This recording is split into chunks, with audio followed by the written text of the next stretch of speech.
السلام علیکم ورحمۃ اللہ وبرکاتہ، نحمده ونصلی علی رسولہ الکریم، اما بعد فاعوذ باللہ من الشیطان الرجیم، بسم اللہ الرحمن الرحیم، رب اشرح لی صدری ویسر لی امری واحلل عقدۃ من لسانی یفقہوا قولی۔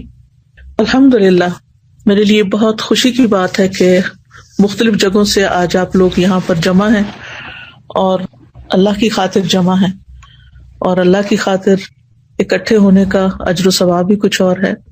اللہ کی خاطر آپس کی محبت جو ہے وہ ایمان کا مضبوط ترین کڑا ہے، ایمان کی مضبوطی ہوتی ہے اس سے۔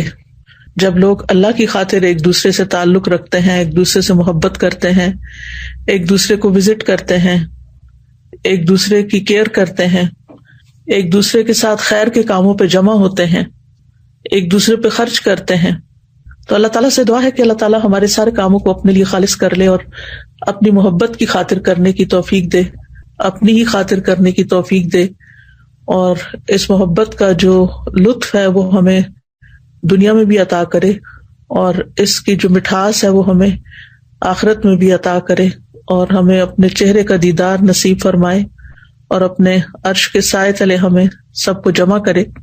دنیا کے یہ فاصلے کوئی حیثیت نہیں رکھتے، کیونکہ انسان جب اللہ کی خاطر کسی سے محبت کرتا ہے تو چاہے وہ دنیا کے کسی بھی حصے میں ہو، کہیں پر بھی ہو، اور نہ صرف یہ کہ مکان کے اعتبار سے، زمان کے اعتبار سے، یعنی زمانے کے اعتبار سے بھی اگر صدیوں کا بھی فاصلہ ہو تو وہ بھی کوئی معنی نہیں رکھتا، جیسی ہماری صحابہ کرام سے اور تابعین سے اور تبع تابعین سے اور علماء امت سے محبت ہے، اور وہ بھی صرف اور صرف دین ہی کی وجہ سے ہے، اللہ ہی کی خاطر ہے۔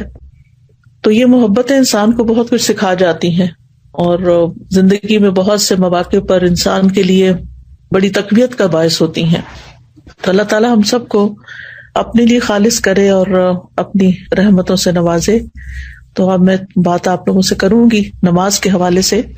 الحمدللہ ہم سب نماز پڑھتے ہیں، اور ہم سب کو اپنی نمازوں کی فکر بھی ہوتی ہے، اور ہم نماز سے متعلق کورسز وغیرہ بھی کرتے رہتے ہیں، پڑھتے بھی ہیں، پڑھاتے بھی ہیں، اور اپنی تمام حرکات اور سکنات سنت کے مطابق کرنے کی کوشش کرتے ہیں۔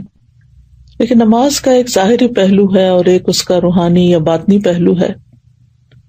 کوئی عمل اسی وقت درست ہوتا ہے جب اس کے یہ دونوں پہلو جو ہیں وہ درست ہوں۔ ایک یہ کہ انسان کے عمل میں اخلاص ہو، اللہ کی خاطر کرنے والا، اور دوسرا یہ کہ ظاہری عمل جو ہے وہ سنت کے مطابق ہو۔ اخلاص کا تعلق ہمارے دل سے ہے اور ہماری نیت سے ہے، اور سنت کا تعلق ہمارے ظاہری اعمال سے ہے۔ تو الحمدللہ ہم سب نے کوشش کر کے، محنت کر کے اپنی نمازیں جو ہیں وہ سنت کے مطابق کرنے کی کوشش کی ہے۔ اپنا قیام، اپنا رکوع، اپنے سجود، ان تمام چیزوں کو بہترین سے بہترین کرنے کی کوشش کرتے رہتے ہیں۔ لیکن اس کے ساتھ ساتھ یہ بھی بڑا ضروری ہے کہ ہم اپنے اندر کو بھی مزید بہتر بنائیں، کیونکہ مجھے ہمیشہ اس بات کی بہت فکر رہتی ہے۔ میں اللہ تعالیٰ سے دعائیں بھی مانگتی ہوں کہ اللہ تعالیٰ میری نماز اپنی پسند کے مطابق کر لے، اور پھر جب بھی اللہ تعالیٰ کا فرمان پڑھتی ہوں کہ الذین هم فی صلاتہم خاشعون، یقیناً وہ مومن فلاح پا گئے جو اپنی نمازوں میں خشوع اختیار کرتے ہیں، تو کیا کروں، خیالات بھٹک جاتے ہیں اور ادھر ادھر کی سوچیں آنے لگتی ہیں اور فکر لگ جاتی ہے۔ کوشش کے باوجود بھی یہ بہت ہی کٹھن مرحلہ ہے، بڑی دشوار گھاٹی ہے جس کو عبور نہیں کر پائی۔ تو اسی سوچ کے تحت آپ لوگوں کے ساتھ دوبارہ کچھ باتیں شیئر کرنے لگی ہوں۔ بہت سال پہلے 90s کے اینڈ میں نے ایک لیکچر دیا تھا، نماز کیا سکھاتی ہے۔ اس کے بعد خشوع کے موضوع پر بھی کئی دفعہ بات کرنے کا موقع ملا، لیکن مجھے لگتا ہے یہ ایسا ٹاپک ہے کہ جس پر جتنی دفعہ بھی بات کی جائے اتنی ہی کم ہے۔ تو آج چند باتیں آپ کے ساتھ شیئر کروں گی تاکہ میری نماز بھی درست ہو جائے اور آپ کی بھی ہو جائے، اور اللہ سبحانہ وتعالیٰ اس کے اندر واقعی ایک ایسی کیفیت پیدا کر دے کہ جب نماز پڑھ کے اٹھے تو لگے کہ واقعی اللہ سے ملاقات کر کے آئے ہیں۔ تو سوال یہ پیدا ہوتا ہے کہ ہم اپنے رب عظیم کے سامنے کس طرح کھڑے ہوں نماز میں۔ تو رب کے سامنے کھڑے ہونے میں بندے کی دو حالتیں ہوتی ہیں، یعنی دو چیزوں کو انسان دیکھتا ہے۔ ایک اللہ سبحانہ تعالیٰ کے رب ہونے کی عظمت، اور دوسرے اپنے بندہ ہونے کی ذلت. یعنی اللہ عظیم ہے، بڑا ہے، بلند ہے، اور میں ایک حقیر بندہ ہوں. میں اس کے آگے جھک رہا ہوں، میں اس کے آگے کھڑا ہوں. اور وہ رب السماوات والارض ہے اور رب العرش العظیم ہے، اور میں عبد فقیر ہوں، محتاج ہوں، کمزور ہوں، فانی ہوں. تو جب انسان اللہ کی عظمت اور بڑائی کو ذہن میں رکھتا ہے اور اپنی کمزوری کو ذہن میں رکھتا ہے تو آغاز بہت اچھا ہوتا ہے. جب کبھی میں کائنات کے بارے میں پڑھتی ہوں، اس کی وسعت کے بارے میں، اس کی ہیبت کے بارے میں، کہ کس قدر ستارے اور سیارے اور کیا کیا چیزیں اللہ نے تخلیق کی ہیں اور کیا کچھ بنایا ہے. ایکچولی میں اپنے انسٹاگرام پر فالو کرتی ہوں ناسا کی سائٹ کہہ لیں جو بھی، اور اسی طرح نیشنل جیوگرافک، لیکن نیشنل جیوگرافک اتنا فائدہ مند نہیں ہے. ناسا جو تصویریں ریلیز کرتا ہے مختلف پلانٹس کی اور مختلف اللہ سبحانہ تعالیٰ کی جو تخلیق ہے آسمانوں میں، اور نیشنل جیوگرافک بیسیکلی زمین میں جو کچھ مختلف مقامات ہیں ان کے بارے میں مختلف تصاویر وغیرہ شیئر کرتا ہے. اور میں ایسی نیوز کو فالو بھی کرتی ہوں جو نئی نئی تحقیقات اور نئی ریسرچز اور نئی ڈسکوریز سامنے آتی ہیں. چونکہ یہ میڈیا جو ہے یہ مختصر ہوتا ہے، تھوڑی سی دیر میں انسان کچھ نہ کچھ جان لیتا ہے. تو آپ یقین کریں کہ جس دن میں نے کوئی ایسی چیز پڑھی ہوتی ہے اس دن میرے دل کی کیفیت ہی کچھ اور ہوتی ہے. اور جب نماز میں وہ خیال مجھے آ جاتا ہے، کیونکہ ہم جو کچھ پڑھتے کرتے ہیں وہی چیزیں نماز میں آتی ہیں نا، تو جب وہ نماز میں خیال آ جاتا ہے مجھے، تو واقعی میرے اندر ایک اور ہی طرح کی نماز کے اندر کیفیت آتی ہے اور پھر آنسو بھی گرنے لگتے ہیں. لیکن اگر اللہ تعالیٰ کی عظمت کا خیال نہ ہو تو پھر نماز بے روح سی ہوتی ہے. پھر ساتھ ہی سمندروں کے اندر کی مخلوقات اور عجیب و غریب مخلوقات اور پرندوں کے رنگ اور پھولوں کے، اور زمین کو بھی پوری طرح انسانوں نے ڈسکور نہیں کیا. مختلف مقامات کا آپ دیکھیں، باقی تو چھوڑیں، اگر آپ نے اپنے انڈور کوئی پلانٹس وغیرہ رکھے ہوں گے، جیسے میں نے اپنے اندر ہی کمرے میں رکھے، کیونکہ یہاں باہر تو اتنی سخت سردی ہے کہ نکلنے کا موقع کم ہی ملتا ہے، اور سردیوں میں درخت بھی ٹونڈ منڈ ہو جاتے ہیں. تو میں دیکھتی ہوں کہ کس طرح ایک پتا نکلتا ہے اور کس طریقے سے وہ گرو کرتا ہے، اور تھوڑی سی مٹی یا پاٹ میں کیا چیز ہے اس کے اندر جو مدد دے رہی ہے اس کو گرو کرنے میں. تو اللہ سبحانہ تعالیٰ کی قدرت یاد آتی ہے نا. یعنی کائنات ایسی چیز ہے جس میں غور و فکر کرنے سے اور اللہ تعالیٰ کی مخلوقات میں غور و فکر کرنے سے اللہ سبحانہ تعالیٰ کی عظمت کا احساس دل میں بہت بڑھتا ہے.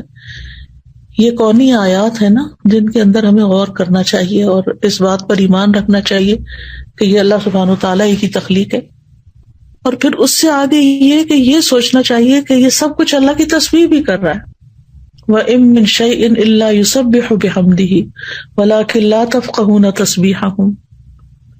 یہ ساری مخلوقات اپنے رب کو پہچانتی ہیں، اس کی وحدانیت کی گواہی دیتی ہیں، اس کی حمد کے ساتھ اس کی تسبیح بیان کرتی ہیں. اور کُلٌّ قَدْ عَلِمَ صَلَاتَهُ وَتَسْبِيحَهُ، ہر ایک نے یقیناً اپنی نماز اور اپنی تسبیح جان لی ہے، سب کو پتا ہے. تو اگر ہم اللہ سبحانہ تعالیٰ کی اس کائنات کو ذہن میں رکھ کے اللہ اکبر کہتے ہیں یا سبحان اللہ کہتے ہیں تو وہ کیفیت ہی کچھ اور ہوتی ہے. اللہ سبحانہ تعالیٰ اپنی مخلوقات کی مشابہت سے پاک ہے، اور ہماری عقل اللہ کی عظمت کا احاطہ نہیں کر سکتی اور نہ ہی اس کے علم کا. وَلَا يُحِيطُونَ بِشَيْءٍ مِّنْ عِلْمِهِ إِلَّا بِمَا شَاءَ. اور احسان کے درجے میں نماز پڑھنا ایسا ہے نا کہ جیسے آپ اللہ تعالیٰ کو دیکھ رہے ہوں. ہم دیکھ تو نہیں سکتے لیکن ایک احساس ہی ہے نا یہ، ورنہ وہ تو ہمیں دیکھ ہی رہا ہے. اور پھر اس بات کو بھی ہمیں سوچنا چاہیے کہ اللہ سبحانہ تعالیٰ اس بات سے بڑا ہے کہ مخلوقات اس کا حق ادا کرے. ہم اس کا حق ادا نہیں کر سکتے، ہماری عقل، ہمارا خیال اس کا ادراک نہیں کر سکتی. لا تدرکہ الابصار وہو یدرک الابصار. آنکھیں، نگاہیں اس کو نہیں پا سکتی، ہمارے دل کی نگاہیں بھی نہیں پا سکتی، اور وہ ہمیں دیکھ سکتا ہے ہر حال میں کہ ہم کیسے کھڑے ہیں. تو بہرحال ہم ہیں تو اس بات سے قاصر کہ ہم اللہ کی بڑائی کا صحیح معنوں میں حق ادا کریں اور احساس کریں. لیکن یہ ہے کہ بہرحال کوشش ہی ہے، اور اللہ سبحانہ تعالیٰ ہر شرک سے پاک ہے، ہر شریک سے پاک ہے، اور سب سے بڑا ہے. تو جب نماز شروع کریں اور اللہ اکبر کہیں تو بس ساری مخلوق نیچے اور اللہ سب سے بڑا، سب چھوٹے اور اللہ ہی بڑا. پھر اس کے بعد سبحانک اللہم و بحمدک و تبارک اسمک و تعالی جدک و لا الہ غیرک. پاک ہے تو اے اللہ اپنی حمد کے ساتھ، تیرا نام بڑی برکت والا ہے، تیری شان بہت بلند ہے، تیرے سوا کوئی معبود نہیں ہے. پھر جب سورۃ الفاتحہ پڑھیں تو پھر اللہ سبحانہ و تعالیٰ کی صفات پر غور کریں. بسم اللہ الرحمن الرحیم سے لے کر وللضالین آمین تک. جب ہم کہیں کہ الحمد للہ رب العالمین تو پھر عالمین کا ذہن میں خیال جائے کہ ان سارے جہانوں اور ساری مخلوقات کو پیدا کرنے والا اللہ ہے، پالنے والا اللہ ہے، ان کی تدبیر کرنے والا اللہ ہے. پھر الرحمن الرحیم پڑھیں تو اللہ تعالیٰ کے فضل اور رحمت کو سوچیں. مالک یوم الدین کہیں تو قیامت کے دن کو یاد کریں اور پھر وہاں جو اللہ سبحانہ تعالیٰ کا جلال ہوگا اور عظمت ہوگی اس کو محسوس کریں.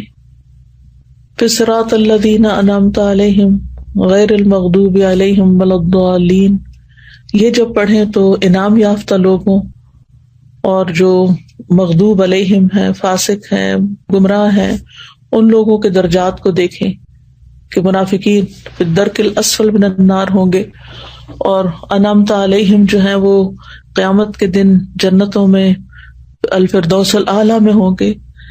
ایک کہاں اور دوسرا کہاں، اتنا درجوں میں فرق ہو جائے گا اگر ہم انعام یافتہ لوگوں کے راستے پہ چلیں گے اور نفاق سے بچیں گے، کفر سے بچیں گے، شرک سے بچیں گے.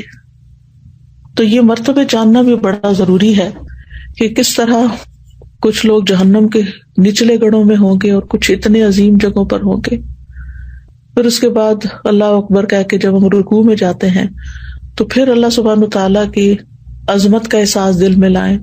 سبحان ربی العظیم، سبحان ربی العظیم، سبحان ربی العظیم.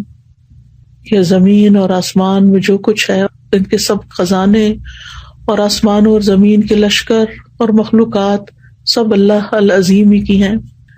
پھر اس کے بعد سمع اللہ لمن حمدہ، اللہ تعالیٰ کی تعریف. اور پھر دوبارہ جب سجدے میں جائیں تو اللہ تعالیٰ کی صفت علو جو ہے کہ اللہ تعالیٰ بلند ہے، بہت بلند. سبحان ربی الاعلیٰ کہتے ہوئے اس کی بلندی کو ذہن میں لائیں اور اپنی پستی کو کہ ہم نے اپنا سر اور اپنا ناک جو ہے زمین پہ رکھ دیا ہے اور اصل بڑائی تو اللہ ہی کے لیے ہے، اصل بلندی تو اللہ ہی کے لیے ہے، ہم تو کمزور انسان ہیں. جب اس احساس کے ساتھ انسان نماز پڑھتا ہے تو پھر انسان کے اندر سے تکبر بھی نکلتا ہے اور یہ نکلنا بڑا ضروری ہے.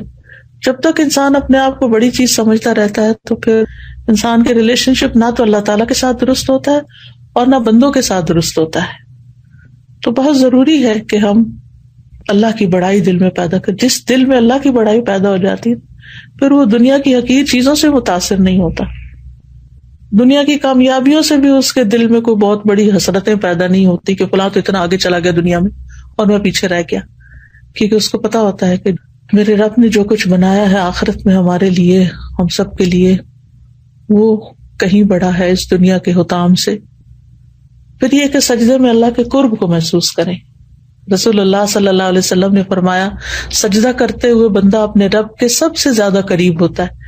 یعنی اتنا نیچے ہوتے ہوئے اور اتنے چھوٹے ہوتے ہوئے پھر اتنا اللہ تعالیٰ قرب عطا کرتا ہے.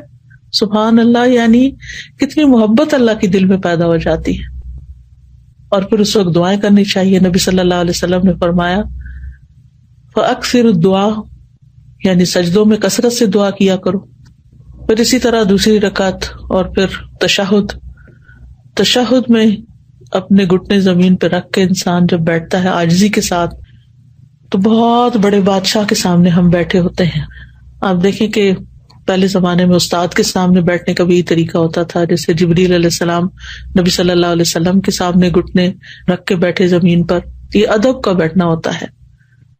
دنیاوی بادشاہوں کی یہ عادت رہی ہے کہ جب انہیں مختلف تحائف دیے جاتے ہیں یا ان کی تعریف کی جاتی ہے تو ان کے سامنے اسی طرح بیٹھا جاتا ہے اور بہت عاجزی کے ساتھ. تو اللہ رب العالمین جو ہے وہ تو سب سے زیادہ اس بات کا حقدار ہے کہ ہم اس کے لیے تحائف پیش کریں اور اس سے دعائیں کریں اور اس کی تعریف کریں. تو التحیات میں آپ دیکھیں کہ التحیات للہ والصلوات والطیبات اسی لیے تو پڑھتے ہیں. اور پھر اس کے بعد درود شریف پڑھتے ہیں, نبی صلی اللہ علیہ وسلم کے لیے دعا کرتے ہیں, پھر عباد اللہ الصالحین پہ سلام بھیجتے ہیں, اور پھر اپنی آخر میں دعائیں مانگتے ہیں. وہ دعاؤں کی قبولیت کا وقت ہوتا ہے جب ہم سارے ریچول ادا کر چکے ہوتے ہیں سلام پھیرنے سے پہلے.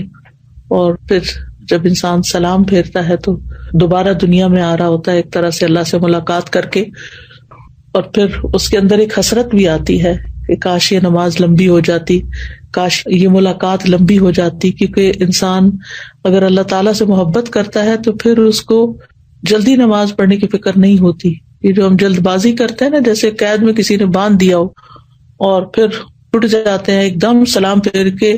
بعض لوگ تو جیسے بچے کر رہے ہوتے ہیں کہ ابھی لیفٹ سائڈ پہ وہ موڑ رہے ہوتے ہیں تو اپنے گھٹنے اٹھا لیتے ہیں اور کھڑے ہونے بھی شروع کر دیتے ہیں.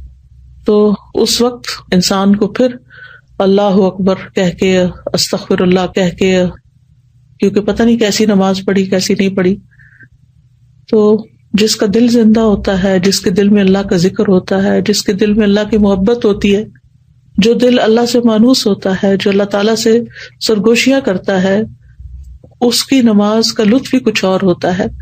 اور نبی صلی اللہ علیہ وسلم اسی لیے فرمایا کرتے تھے جب دنیا کے کاموں سے تھک جاتے تھے کہ اقیم الصلاۃ یا بلال ارحنا بہا, بلال اقامت کو اذان دو تاکہ ہم راحت پائیں. تو نماز دراصل ہمیں راحت پہنچانے کا ذریعہ, اور آپ اس کو محسوس کر سکتے ہیں. اگر آپ واقعی اس کا حق ادا کرتے ہوئے نماز پڑھیں تو آپ کو یوں محسوس ہوگا کہ جیسے آپ کی تھکاوٹ اتر گئی. فزیکلی بھی انسان اوپر نیچے ہوتا ہے, رکوع اور سجدہ جم کے کرتا ہے, اور پھر صحیح معنوں میں دعا بھی کرتا ہے. تو آپ اس کا ایکسپیرئنس کریں گے اور کیا بھی ہوگا کہ کس طرح آپ ریلیکس ہو کے اٹھتے ہیں, اور آپ کی ایک نرشمنٹ ہو چکی ہوتی ہے, اور روحانی طور پر بھی آپ اسٹرانگ ہوتے ہیں, فزیکلی بھی آپ ایکٹیو ہو جاتے ہیں, اور ایک عجب خوشی لے کے آپ اٹھتے ہیں جیسے آپ نے سارے بوجھ اتار دیے. اور یہ بھی ایک حقیقت ہے کہ جب انسان رکوع اور سجدہ کرتا ہے تو اس کے گناہ اس کے کمر پہ لا کے رکھ دیے جاتے ہیں, اور پھر وہ اٹھتا ہے تو وہ گر چکے ہوتے ہیں. تو نماز کے بعد وہ گناہوں سے پاک ہو چکا ہوتا ہے. تو اللہ سبحانہ وتعالیٰ سے دعا ہے کہ ہمیں اللہ تعالیٰ نمازوں کا حق ادا کرنے کی توفیق دے, اور جو باتیں ہم نے کی ہیں ہمارے عمل میں لے آئے. اللہ سبحانہ وتعالیٰ ہمیں اپنے مخلص بندوں میں شامل کرے, ان لوگوں میں جن سے اللہ تعالیٰ محبت کرتا ہے, اور ہماری نمازوں کو واقعی اللہ تعالیٰ ایسی نمازیں بنا دے کہ جو ہمارے حق میں حجت ہوں, ہمارے خلاف حجت نہ ہو. اور جب ہم اللہ تعالیٰ سے ملاقات کریں تو جس طرح اس ملاقات میں ہمیں ایک طرح سے خوشی نصیب ہوتی ہے, اللہ تعالیٰ وہاں بھی ہمیں اپنی ملاقات کے وقت خوش کر دے اور ہمیں بخش دے, یعنی ہمارا محاسبہ نہ کرے. اگر ہم اس دنیا میں اپنی نمازوں میں اپنا محاسبہ کرتے رہتے ہیں تو انشاءاللہ اللہ سبحانہ وتعالیٰ آخرت کے حساب کو آسان کر دے گا. تو یہ چند باتیں تھی میری طرف سے آپ کے لیے ایک تحفہ.